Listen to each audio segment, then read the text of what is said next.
HighBridge, a division of Recorded Books, presents Why Wakanda Matters, What Black Panther Reveals About Psychology, Identity, and Communication. Edited by Sheena C. Howard, Ph.D.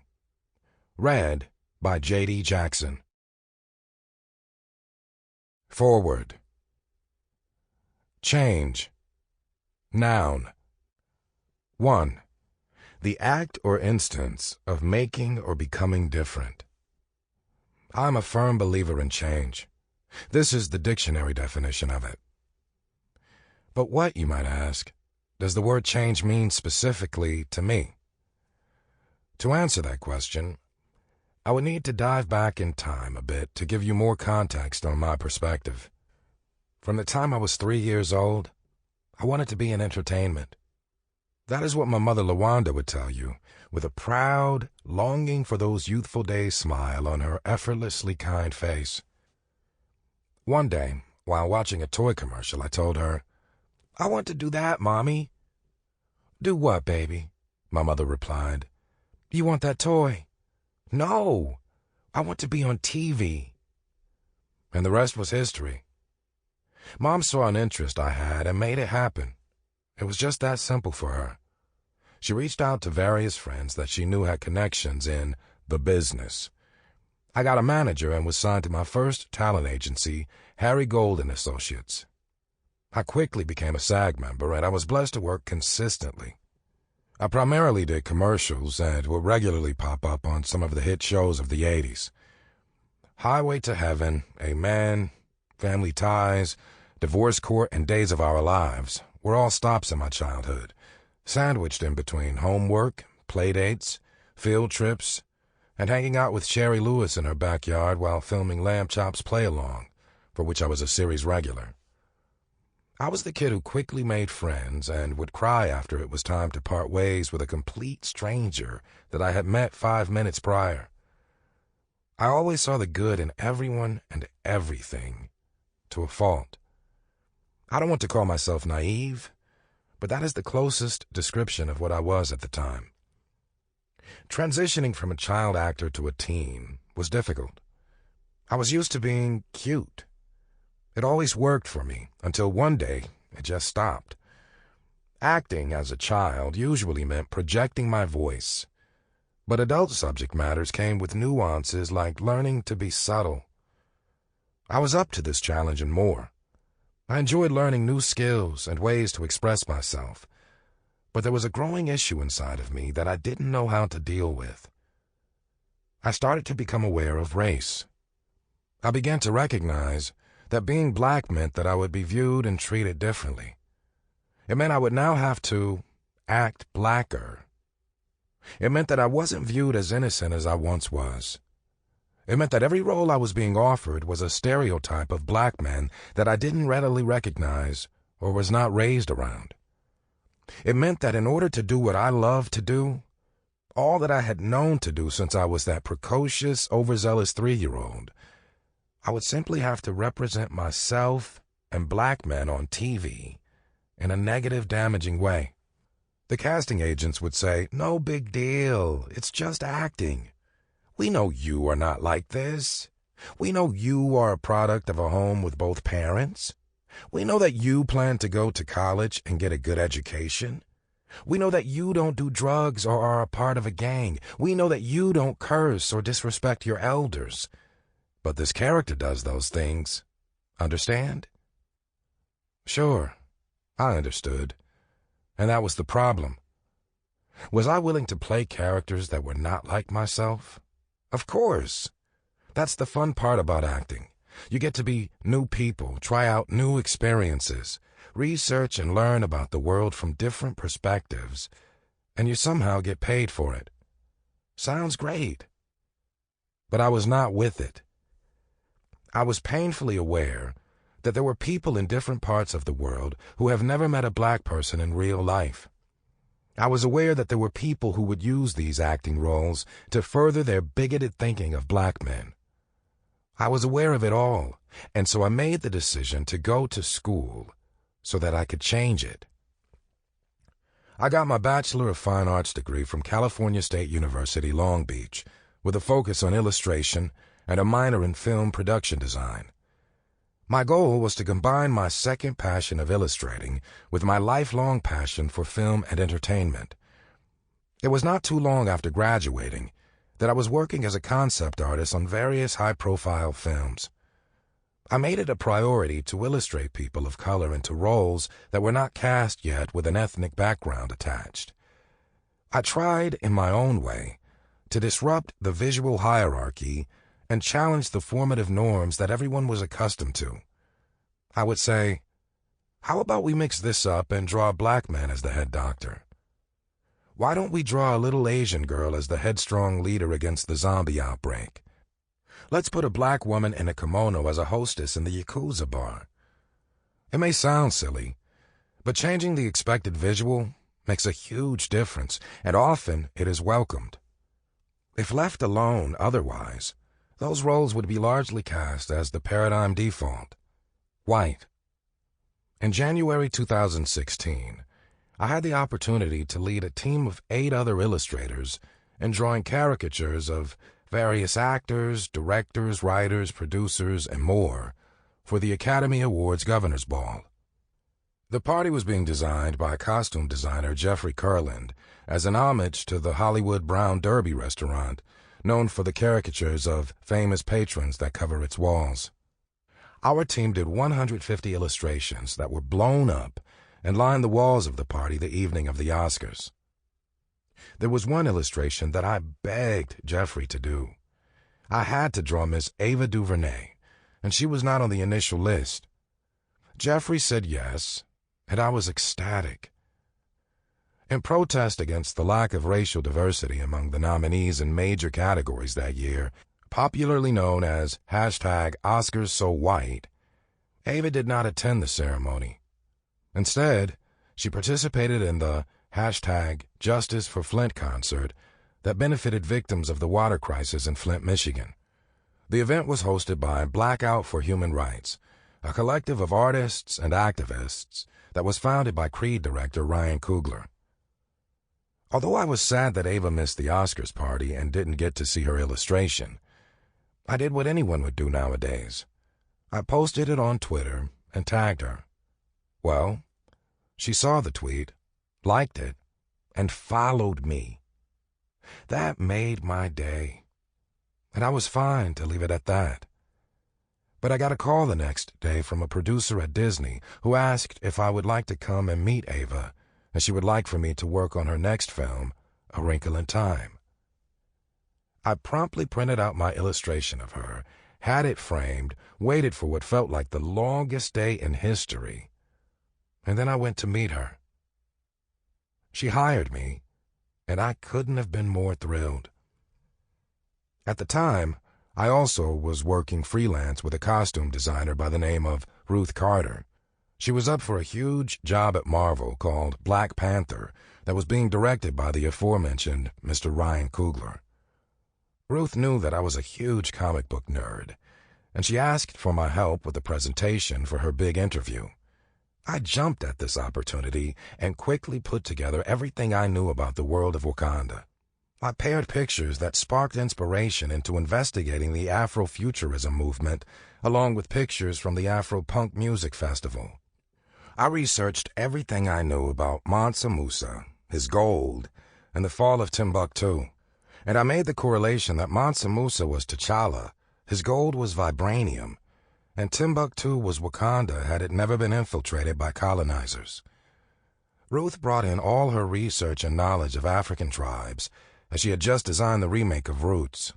She knew everything about several tribes, right down to what the color of their beads meant and why they put certain materials in their hair. All of this information was combined together in a thorough presentation, and she got the job, which meant I got to go with her. I ended up working on A Wrinkle in Time and Black Panther both at the same time. It was an incredible experience. I was surrounded by positive black influences in droves for the first time in my career. The crews had people who looked like me. Positive images of people of color lined the walls, and instead of trying to change the blackness of the subject matter to tone it down, that blackness was celebrated and thrusted into the forefront. I was switching back and forth between drawing Miss Oprah Winfrey as the fantastical Mrs. Witch to drawing the eclectic and downright cool Letitia Wright as Black Panther's techie sister Shuri. I felt hopeful for the first time in a long time. A question I had always asked my friends, just as an exercise, was to name a film where a little black kid goes on an adventure and is the lead. Everyone who tried to answer always had the same look on their face. They went from being completely sure that they could answer to looking confused and finally to resting in the dark place when they realized that they could not name one. No E.T. for us. No Harry Potter. No never-ending story.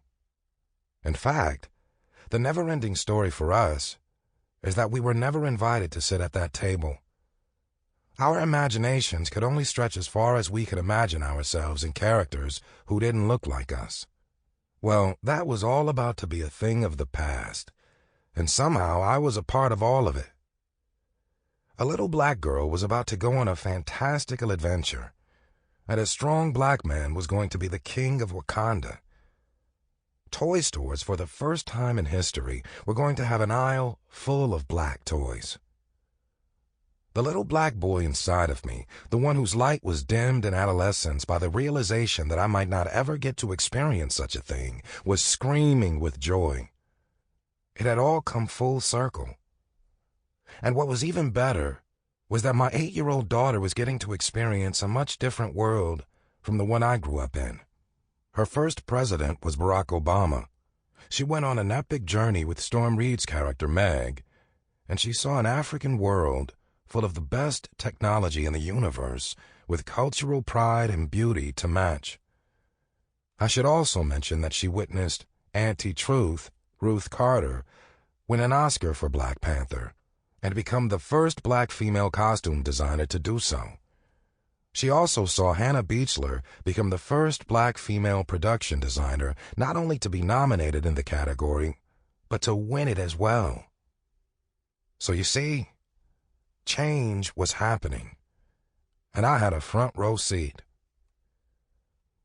I am firmly convinced that people must be able to feel in order to change. This is a sentence that formulated in my thought process during a trip to my local Walgreens to pick up some hair products for my wife and daughter one evening. As I stood in the small section dedicated to black hair care, I realized that if the entire aisle were reversed, with it being predominantly black hair care and all the other hair care allocated to a little end cap at the back of the aisle, people would be so confused. But in their confusion, they might also feel something. They might be able to put themselves in someone else's shoes and realize that, through a different lens, the world is, in fact, not catered to your inclusion. I kept repeating the phrase over and over again to myself, and it stuck in my head that action is the only way to promote change, because you can't make people feel anything without getting up and actively working toward that goal. Enter Dr. Sheena C. Howard. Our paths crossed when we were featured in a segment together for Comcast promoting Black History Month entitled Groundbreakers, Heroes Behind the Mask. Naturally, I went and looked up her many accomplishments. But what struck me the most was that you cannot mention her work without the word change.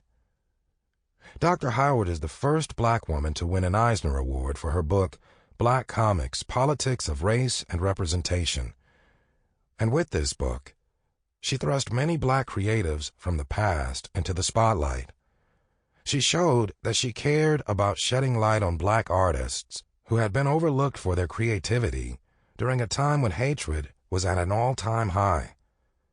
She showcased artists who dared to be creative in a time that most assuredly could dim the creative light of anyone who had dared to live through it. In short, she showcased those who had literally fought to create visuals that inspired people to feel something for those who don't come from the same background as themselves. Dr. Howard fights for those whose voices are marginalized and often ignored. People of color, the LGBTQ community, and those with disabilities. She is the consummate activist in every sense of the word.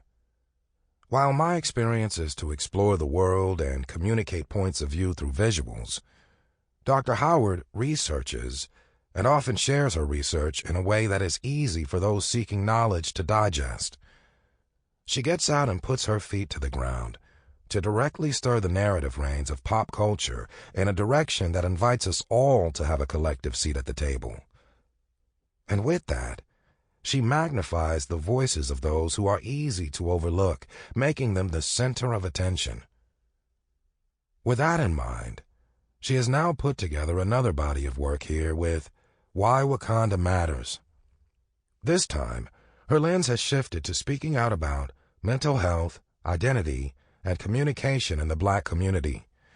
She has brilliantly taken all of these issues, from intergenerational trauma to cognitive dissonance, and used Black Panther to break down and dissect them.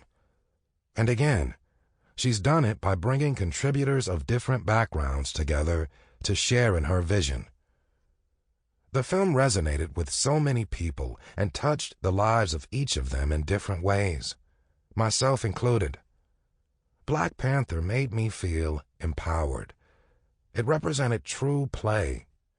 I got to watch characters that could be me do extraordinary things, and I didn't have to hyperextend my imaginative biceps to do extra heavy lifting to get it.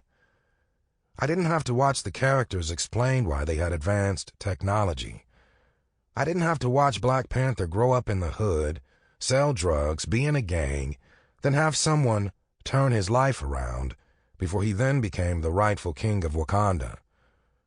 There is so much power in just being able to play freely. There is so much gravitas in watching dark-skinned women not only command the screen, but be heralded as beyond gorgeous while doing it. What does the film teach us?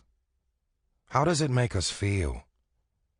Well, with the following book, Dr. Howard and her esteemed contributors not only answer these questions, but beg to ask a hell of a lot more.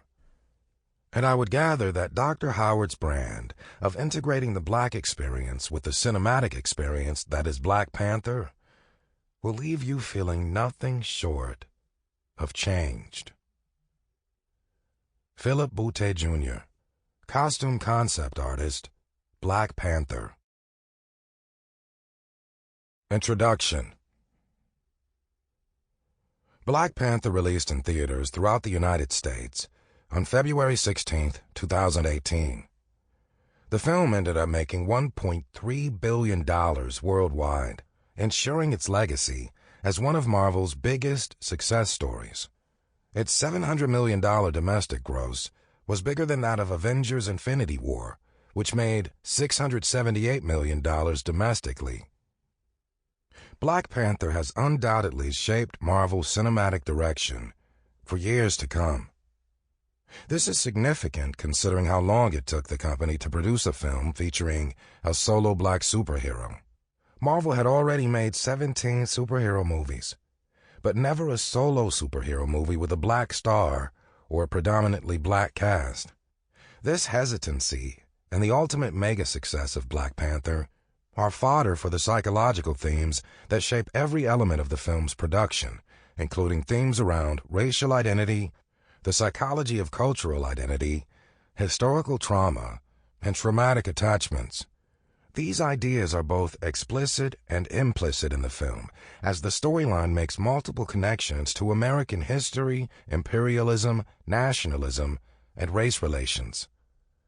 As a result, viewers, particularly African American audiences, had a profound cultural connection to the film and an enormous emotional response. The psychological connection between the film and audiences, as well as what the film can teach us about psychological concepts that are important to our everyday lives, is not only fascinating, but worthy of special attention. Linking Black Panther to the psychology of the real world, has been done across national articles, blog posts, podcasts, and panels since the film's 2018 release. For example, in making the argument that Black Panther counters many of the harmful notions around Black identity, Dr. Amber A. Hewitt connects the psychology of cultural identity and mental health to an analysis of the film. Writing for Psychology Today, Dr. Hewitt, 2018, notes, "Cultural pride, a core component of racial ethnic socialization, is protective against a host of mental health and academic outcomes. Racial ethnic socialization is comprised of several components. 1. Instilling cultural pride. 2. Preparation for bias. 3. Promotion of mistrust. And 4. Egalitarianism." Dr. Hewitt argues that Black Panther counters many popular depictions of what it means to be Black and African, instilling cultural pride, which often results in less psychological distress for Black children over time.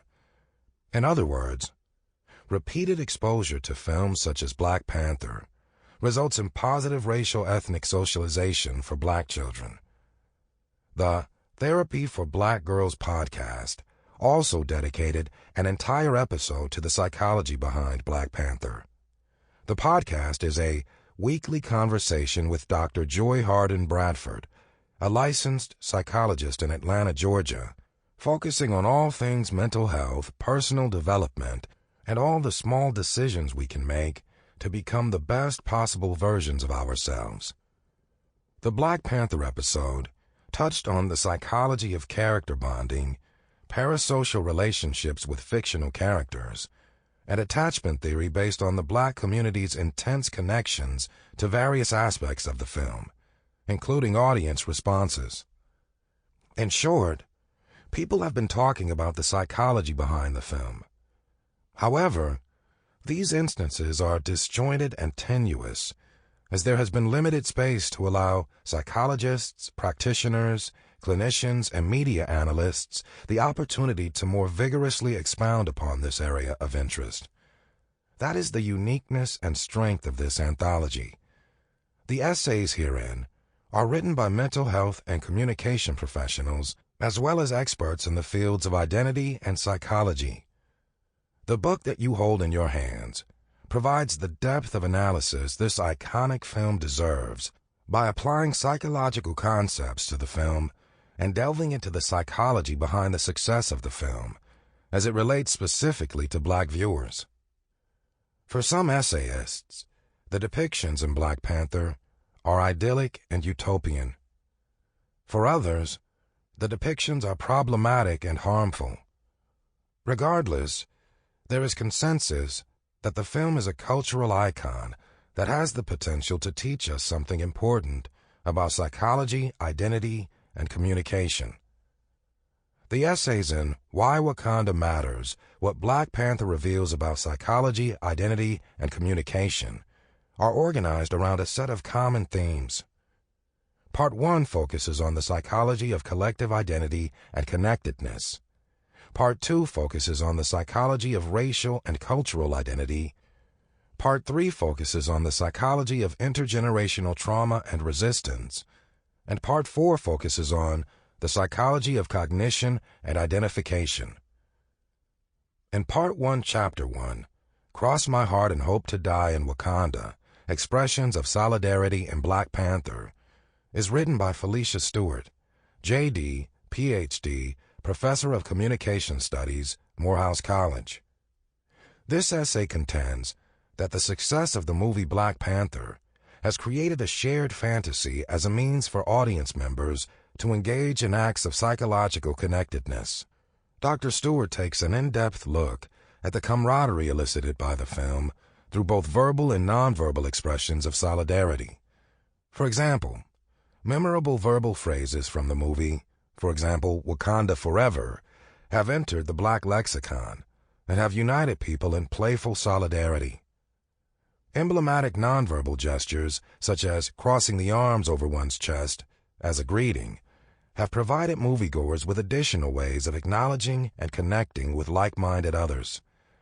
By applying Ernest Borman's fantasy theme to the verbal and nonverbal expressions, the listener is taken on a journey to look deeper into how embracing these messages has cultivated a sense of solidarity among a diasporic people. Chapter 2, The Symbolic, the Real, and the Ladies of Wakanda, is written by Claudia Bucefero, Ph.D., Assistant Professor, School of Communication, RIT.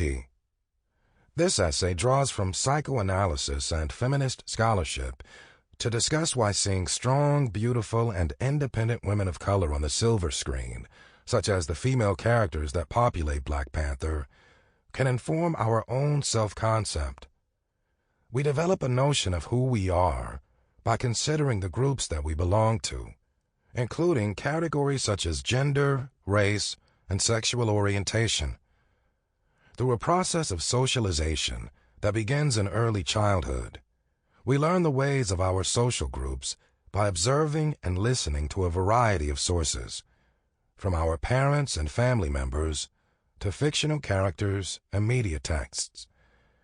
As we get older, our engagement with symbolic aspects increases, so we pay more attention to the language and the narratives associated with particular social groups, as well as the images and the visual codes that seem to define them.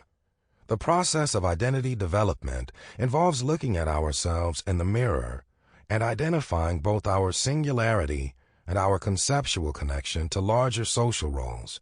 And the cinematic screen is a type of mirror, so a movie functions as a symbolic device that facilitates imaginative play. Considering all this, seeing characters such as Nakia, Shuri, Okoye, and Ramonda, all empowered, intelligent, and assertive women of color, in the Black Panther movie, can make a lasting impression on women and girls. Chapter 3, Wakanda, Pan-Africanism, and the Africana Worldview, a representation of the new African nation, is written by Olisaya Tolukun, MS, LPC, CAP, LAC, Florida A&M University, Community Psychology, and Ainda Mariama Kanyama Jackson. This essay juxtaposes the African worldview with the philosophical infrastructure of the culture presented in the film by examining the behavior, values, ethics, language aesthetics, and norms of its characters. According to the authors, it is the worldview framework that provides disciplinary autonomy for Africana studies and all of its constituent components, including African psychology.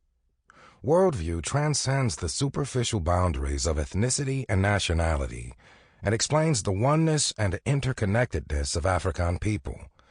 From our clarity about the primacy and omnipresence of spirit, harmony with nature, emphasis on communalism, gender balance and complementarity, and respect for elders and reverence for the ancestors, Africana culture was holistically woven throughout the film. The Haitian concept of Guinéen, the spiritual essence of Africana people, which connects us to the Supreme Being and to one another, was also suggested as a reality in Black Panther. Furthermore, the mythical Wakanda was perceived as less of a legend and more of a representation of the Africana experience and a symbol of our collective potential. Particularly for Africana people in the United States, Wakanda was perceived as a metaphor for what many have called the new Africana nation. In Part 2, Chapter 4, Killmonger and the Wretched of the Earth, is written by Dominique Thomas, University of Michigan. In this essay, Thomas applies Fanonian phenomenological methods to analyze the film. This analysis, based on psychiatrist Frantz Fanon's works, is informed by experience, concrete examples, evidence, meaning, delineation of essential structure, and a critical and liberating praxis. The chapter also includes interviews with key figures involved in creating the film, the comic book source material, the socio-political context, and the movie soundtrack, as well as the score. Psychological themes and concepts examined include racial identity, racial socialization, Black history knowledge, and socio-political development. The author makes connections between the concepts of Afrofuturism, racial capitalism, Black radical tradition, and double consciousness. Sample complete. Ready to continue?